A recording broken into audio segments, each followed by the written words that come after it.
In this world there are people whose brilliance cannot be obscured. These people are like a ray of sunshine, bursting in through a dungeon window. And when our jester is with these people he cannot help but bask in their warmth. As a result he has a strong urge to protect their radiance, and maybe he can also be like them. And once they leave, the cold cuts much more deeply, because he's had a taste of just how warm the world can be. But the question lingers as to why when Princess Verona graces a place with her presence it feels so cold. As if they've always been devoid of warmth. He is a jester. You won't find him on any list because he has no name. But he can say anything as he has no voice, and he can see everything as no one sees him. But whenever she calls his name, he cannot help but smile and run towards her. It's said that a millennial ago, King Heath, the first ruler of Windsland, reigned with a wolf permanently at his side, a sacred beast with sable fur and golden eyes. People came to see its master in fear and amazement. But one day he made the mistake of attending a banquet alone. He passed away after drinking poisoned wine. The masterless wolf then disappeared into the northern mountains. Legend states that if someone worthy of becoming King Heath's successor climbed the mountains, the wolf will serve them and grant them absolute sovereignty. The romantic tale drew in many devoted over time, and there was a woman who claimed to be the legendary wolf itself. She had raven hair and golden eyes. She knew more about King Heath than any scholar. She was no other than King Tristan V of Windsland's second queen, Catherine Blythe, as she bravely makes her way to her demise. Catherine's maid removes her cloak. While crying, Catherine comforts her, telling her they all must pass someday. A guard then escorts the maid off the platform. Catherine tells her not to worry about her, but instead about her child, which she's leaving behind. The people jeer at her. She sighs, stating she's neither a traitor nor a witch. The only sin she's guilty of is that she's only loved one person. So she's not afraid to meet her demise. What was it that they wanted? What was it that drove them there at the crack of noon to await the Queen's execution? Perhaps deep within their hearts they harbor hope that the Queen wasn't mad. But the legend would come to life in some form. However, there was no such miracle. And that was the end of the Queen, who so proudly proclaimed her innocence before the judge. Even though she wore her charges of adultery, black magic, and even attempting to catch a case. That evening a banquet was held to celebrate Catherine's demise. Her very existence caused fear more than hate. She's the type of adversary whose absence causes relief than joy, however unlike the mad Queen Catherine. King Tristan's first wife, Moniel of Pembroke, was trusted by members of the nobility. And this jester is lucky enough to meet her only daughter. He's smitten with her beauty. At that moment an arrogant noble appears.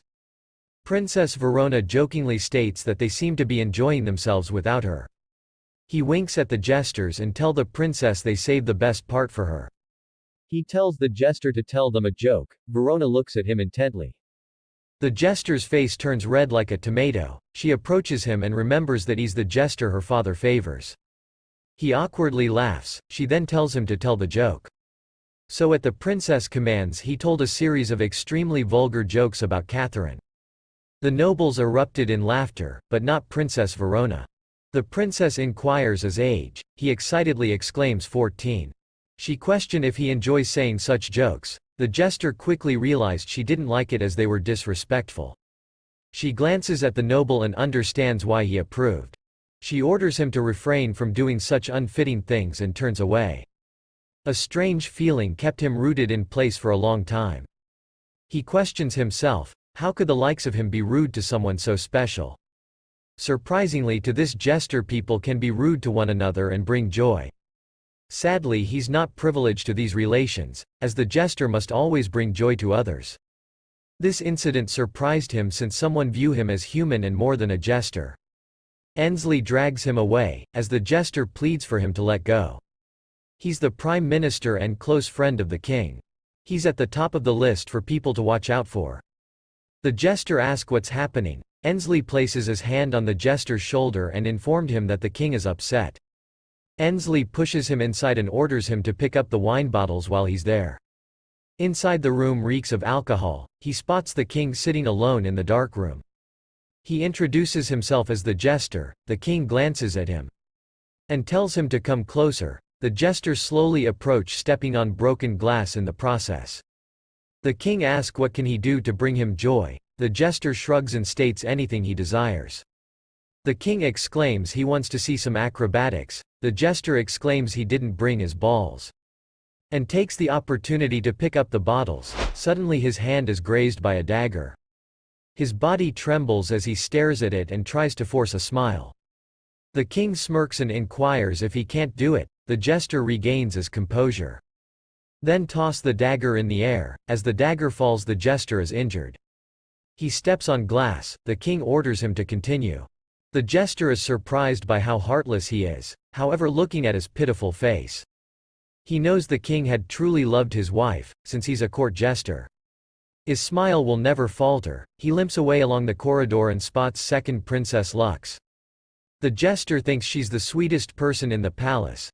The laughter of children is what makes a jester invincible. He grins, being curious. He slowly walks over to her. He grabs her shoulder, then pokes her cheeks. To her delight, she shows him a drawing she made. The jester compliments her. She rushes towards him requesting to be carried. He refuses. At that moment Ophelia bursts through the door, exclaiming it's her bedtime. She stares at the jester with an icy He nervously explains that he was just playing with her.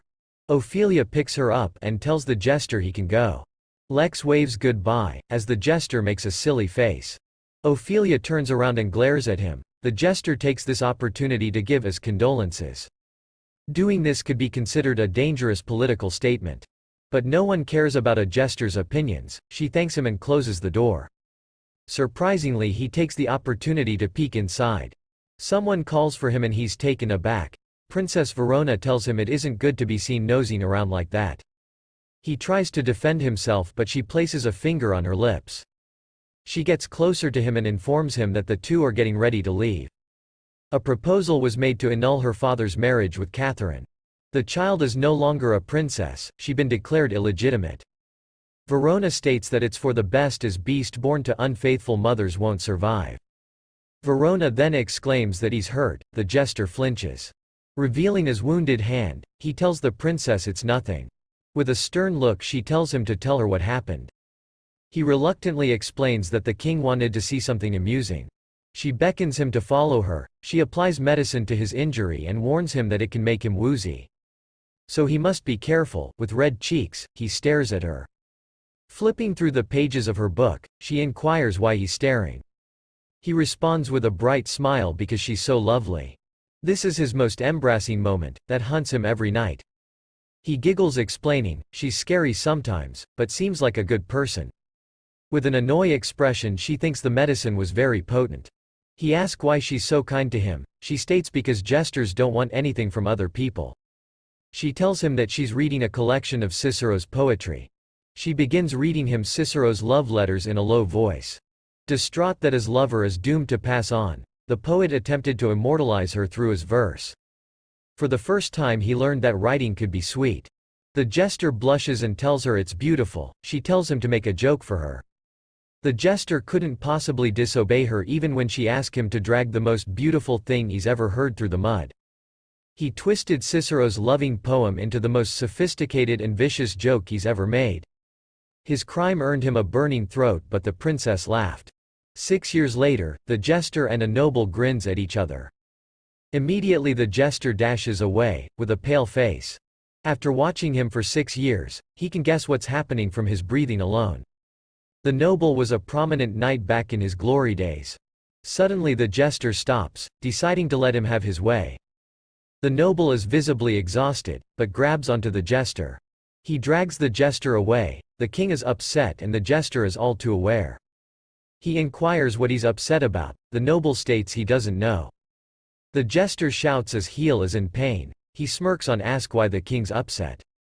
Ensley states it's none of his concern. The jester exclaims he thought that was the case. So he followed him only for his feet to end up in such a state. Ensley sighs and reveals the cardinal spoke with the king earlier that day. The jester spots the cardinal's carriage. Ensley further states the king hasn't left his room since the visit. In the eye of the church, the king is an unstoppable troublemaker, and in the king's eyes the church is a meddlesome nuisance.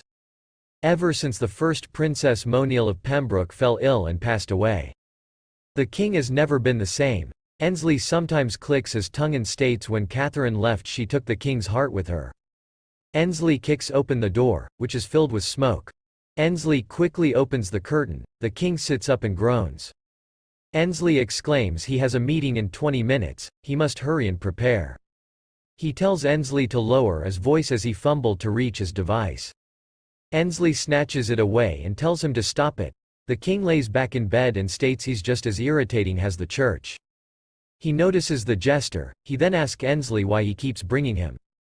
The jester states that the king shouldn't act that way, after all the jester saved his life. The door was locked so he couldn't get out. The king exclaims that's impossible. The jester states if that's the case why is he confined to his room when he has a meeting in 20 minutes. The king exclaims scram, he gets up. The jester states he's always like that when he has nothing to say.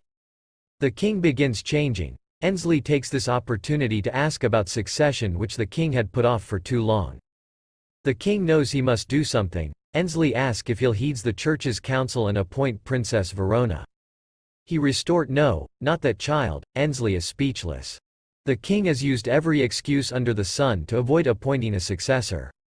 He claims there's no one capable of matching his excellent judgment. But no one believes that. Princess Verona is clearly the best choice. She's already proven herself to be an excellent ruler among nobility. With her eloquence, decisiveness and determination. Unlike the king, she maintains a solid relationship with the church. Nevertheless, His Majesty remains resolute. His Majesty believes she's too much like his brother. It seems His Majesty is still being chased by the deceased. Believe it or not, Tristan V, the current king of Windsland, was once the shy and irrelevant second son of the royal family. The heir of the throne was his elder brother Klaus Channing.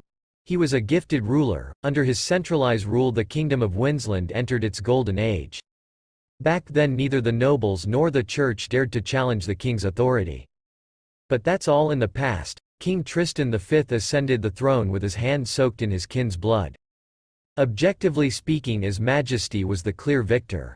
But oddly he doesn't display a victor's authority. Later that night, as the jester gazes at the moon, Ensley approaches him and informs him the princess is looking for him. He wonders if the princess is suffering from insomnia. As he follows Ensley, he's stunned to hear the princess yelling at maids to get out. The maids run away and Ensley and the jester bolts towards her room. Verona has never once raised her voice. Upon entering he freezes. He slowly approaches her as she mumbles to herself. She can't stomach it any longer, if he insists on being like that.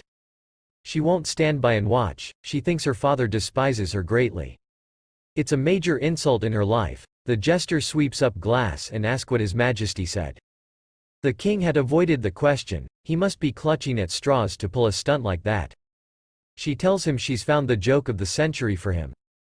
The jester feels saddened and uneasy. She states that the child is coming back. Catherine daughter is coming to the palace. Earlier the king was being pressured to declare an heir. At that moment he had calmly stated that he's re-establishing his marriage to Catherine Blythe and will be restoring his daughter Lex Channing as a royal princess. She will also take residence in the palace as a royal heir. He explains he's not announcing Lux as a successor but giving her a fair chance to compete. His heir shall be announced once Lux reaches the age of maturity. After a bit, she calms down. Verona states it must be exhausting always cleaning up after her father. She wonders what could have been going through her father's mind when he seized the throne. She questions if this is the paradise he envisioned, a land where the nobles live in bliss. While the rest of his subjects starve, Windsland golden age is gone. Only thing that remains is a beautiful facade. She clenches her fist and exclaims it would have been better if he had never become king. Ensley places his hand on hers. He asks if she remembers the first thing she ever said to him. She exclaims no, he had just returned from an eastern expedition. She learned to speak in full sentences while he was away. To him she had the softest cheeks in Windsland. He pinched them so often he was forbidden from seeing her. The only gift that came from that endless war was that His Majesty had forgotten about that order. Little Verona inquires if a king has to go to war. Ensley states there are many types of rulers and whether or not she goes to war will depend on her. Verona declares that she doesn't want to go to war. But she would hate to be a ruler who doesn't know how to wage war. Back then he decided that if time permits, he would love to serve her as his sovereign. He's sure her father will see her worth. As expected from Ensley, he can be as cold as ice. But he always speaks the truth. Verona states that Ensley must be tired and dismisses him. However, she orders for the jester to stay. Ensley exclaims it's late. She inquires if he's worried, talks of the frivolous princess' scandalous involvement with a jester.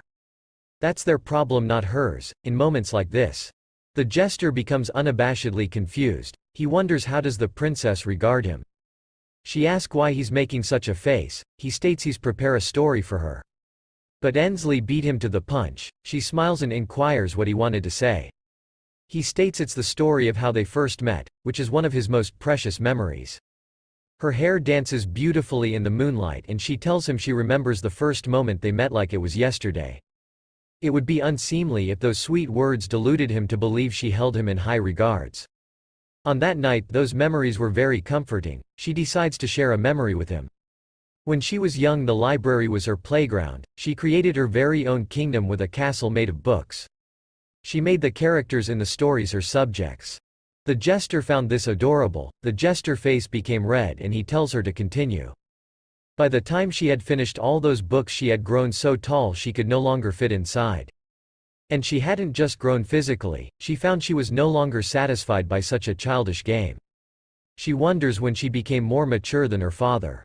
She left that castle a long time ago, but looking back it seems her father still remains huddled inside. He quietly pictured the princess's childhood, unnoticed traces of loneliness that still remained. They say lonely people can recognize each other. If the princess could recognize him in such a way, that would more than make up for his feelings. Of course, it's not that he dares to harbor feelings for his princess. How could the likes of him ever know love? The next day he wakes up around this time. He is usually lonely, but today he is especially lonely. Maybe it's because last night was like a dream. He feels odd. But now is not the time for sentimentality, because it's time to begin his day as a gesture. His Auntie Gertrude tells him that his porridge is getting cold. She is very loving, which is great so far, but she still treats him like a kid. She noticed that he's distracted. He said that Princess Lux is returning to the castle soon. He feels bad for Princess Verona, but in actuality he's excited that Princess Lex is coming back. He had absolutely cherished her. A true jester lives for the children. He wonders what he shall do for her. When he was younger he played with her and played pranks and told her stories. Auntie Gertrude tells him to do the same thing he did for her before. Luckily a lady bearing the wisdom was close by. The problem is she always has terrifying things in her pockets. Things like eggplants, candy. She attempts to take something out of her pocket, but the jester quickly dashes away. On his way to greet Princess Lex he noticed that a young boy is being harassed by two knights. They tell him to empty his pockets. He states he has no money to give them. The knights inquires what's the jingling sound in his sleeve. The boy exclaims that it's a portable astro compass. They inquired if it's valuable. With a pamper's expression he states that they couldn't put a price on such a product of science and technology. The jester is familiar with this group and knows of their ringleader Penton. He's an apprentice knight with remarkable skill who has even had several audiences with the king. Even at such a young age he's already aiming for the top position. The jester approaches Penton and exclaims what a beautiful weather. The knight became furious and tells him to leave. The jester states there's the one stopping him from leaving with all the commotion. Penton became furious and tells him to shut up. The jester asked if they're practicing for a dance. They're all startled by his tomfoolery. He tells them to carry on. One of the knight unsheathed his sword. The jester smiles, stating that he'll give them whatever they want if they let the boy go. Anyone can see the boy as an aspiring scholar without a penny to his name. The jester asks them to show some mercy. Penton approaches him and places a sword to the jester's neck, asking who does he think he is. He responds he's just a humble jester with no name or origin. Penton retracts his sword, stating that he knows his place. Penton inquires what the likes of him could offer. He takes out a sack and tells him to check and see. This catches their attention. With a smirk Penton reaches to take the gold coins. But the jester quickly retracts his hands. He tells them that the little rascals are afraid of strangers and it appears they may have escaped into his chest pocket. Penton, like a creepy uncle, prepares to open his chest and take the money. Instead something spectacular comes out of his pocket. And everyone behind him are amazed. Penton glares on, they flinch. He stares at the gesture with a deadly aura. The gesture apologizes and promises to hand it over. He states that it's in his hat. Penton declares if he's lying he will be apologizing with his life. He gives a signal to one of the knight to check. He reaches and birds fly from his heart and into the knight's face. The birds, as if following commands, attack the knights. He takes this opportunity to run away with the boy. After running for a while, the boy is exhausted and the gesture inquires if he's all right. The boy thanks to gesture and introduces himself as Lennox. He came to the palace recently after being selected to benefit from Princess Verona's education policy. Lennox intends his hand. The gesture stares at his hand, unaware of what to do. He wipes his hand, then shakes. The jester guides him to the observatory. The jester talks about his unique speech. The boy explains that he's lived alone with his uncle, so he hasn't had time to observe his peers. The jester is shocked upon realization that he had never had a friend. Lennox's thoughts of a game was whenever he finished memorizing a new formula. His uncle gives him a single sugar cube. The boy exclaims that he has not even played tag or catch. The jester thinks he has a dull existence, which is a gesture he won't stand for it. It's his duty to protect the innocence of children. He inquires if he's ever been to the circus, as there's a circus troupe that visit a square every summer, where he can eat delicious foods. This catches Lennox's attention, but the jester and him must part as they've reached their destination. Lennox inquiries about the circus. The jester places a finger on his lip, stating that there are old people that are allergic to fun there. So he'll sneak in, but it would be their secret. Lennox nods and dashes away. He murmurs to himself that he can't believe such a thing exists. Later on we see Princess Verona practicing her swordsmanship. The jester makes a dramatic entrance. He hands the princess a towel, then fans her. With a cold tone she tells him that he's distracting. He apologizes. She then states that she didn't tell him to stop. She points at two knights training and inquires what he thinks they are working so hard for. He is not sure. She inquires how he would feel if one of them ascended the throne tomorrow. He exclaims that he would leave Winston that very day. He jokingly asked if she would leave with him. She pats his head and tells him that that would never happen. She reviews that she had never once imagined herself not taking the throne. She was born through the country and she's done her best to live a life according to that destiny. She clenches her fist and with hate in her eyes, she states that she won't stand by and allow her road forward to be blocked. The jester inquires who could block her path. She explained that unfaithful woman's daughter. The jester chuckles and states a small child like her could not pose a threat. She explains that he has no clue spite runs in their blood. The jester hesitantly states that she's only a child, she doesn't know anything yet. At that moment she makes a decree: anyone who shows the slightest bit of kindness to Lex will be severely punished. No, not just kindness, they are not permitted to even speak to them. She states that before a year is up that child will walk out of the palace on her own 2 feet. She brushes the jester's cheeks and states that whatever rights or indulgences jesters are usually afforded this time is different. A jester's right. The right to make life more confusing without having to understand.